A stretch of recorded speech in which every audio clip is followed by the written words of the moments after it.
அவரிடத்தில் அன்பு கூறுகிறவர்களுக்கு சகலமும் நன்மைக்கு ஏதுவாய். ஆமென்.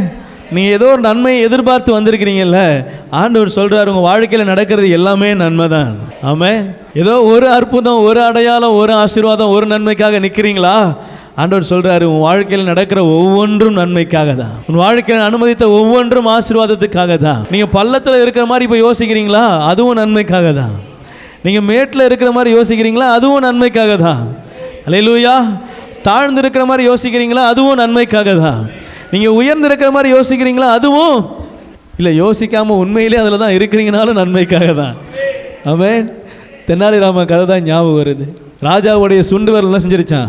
கட்டாயிடுச்சு. வந்து சொன்னாராம் எல்லாம் நன்மைக்கு. 2 போடு போட்டு தூக்கி ஜெயிலில் போட்டார். யார்? ராஜா. என் விரல் போச்சு உனக்கு நன்மைக்கா? தூக்கி ஜெயிலில் போட்டார். அடுத்த நாள் வேட்டைக்கு போகிறாரு.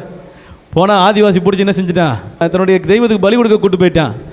அங்கே போய் பார்த்து உடம்புல தலையிலேருந்து கால் வரைக்கும் தேடும் போது இவன் கையில் ஒரு விரல் என்ன செய்யலை? ஊனமானதையும் பழுதானதையும் என் கடவுளுக்கு என்ன செய்ய மாட்டேன், பலி கொடுக்க மாட்டேன். என்ன செஞ்சுட்டான்? பற்றி விட்டுட்டான். ஒரே ஓட்டம் நேரம் எங்கே தான்? ஜெயிலுக்கு. தென்னாலிராமா நீ வாழ்க. ஏன்? நல்ல வேலை நன்மைக்குன்னு சொன்னி. இது நன்மைக்கு தான், உண்மையிலே நன்மைக்கு தான். என் உயிர் காப்பாற்றப்படுது. விரலோட வந்துருச்சு, விரலோட போயிருச்சு. இல்லைனா உயிர் என்ன செஞ்சுருக்கோம்? ஆமாம்.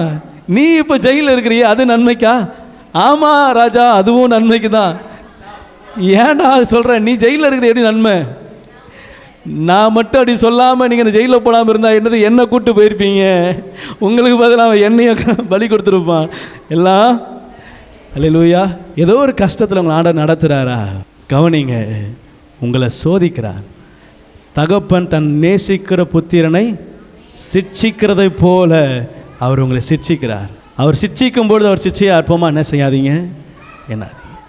அவர் சிட்சிக்கும் போது அவர் சிட்சையில் சோர்ந்து போகாதீங்க, பலப்படுங்க. அல்லேலூயா. இந்த குறித்த காலத்திற்காக நான் என்ன செய்கிறேன்? யோபு சொல்கிறார், இந்த குறித்த காலம் எனக்கு ஒரு சோதனை காலம் குறித்து இருக்கிறார். அது வரைக்கும் நான் என்ன செய்கிறேன்? அவர் பலத்த கரத்தில் அடங்கி இருக்கிறேன், காத்திருக்கிறேன். நாள் ஒன்று வரும், நேரம் ஒன்று வரும். ஒரு காலத்தை கர்த்தர் நிர்ணயித்து வைத்திருக்கிறார். அந்த நாள் வரும் பொழுது அப்போ உங்கள் நாவு அப்போ சொல்லும், கர்த்தர் எனக்கு இது நன்மையாய் முடிய பண்ணினார். அல்லேலூயா. கர்த்தரின் வாழ்க்கையில் இது நன்மைக்காக அனுமதித்தார். தீயையும் தண்ணீரையும் கடந்து வந்தோம், செம்மையான இடத்துல எங்களை கொண்டு வந்து. ஆமாம். உங்கள் மனுஷக யோசனையில் என்ன செய்யாதீங்க, முடிவெடுக்காதீங்க. மனிதனுக்கு செம்மையாய் தோன்றுகிற வழிகள் உண்டு, முடிவோ கர்த்தரை அண்டிக் கொள்வதே நமக்கு நலம். அல்லேலூயா.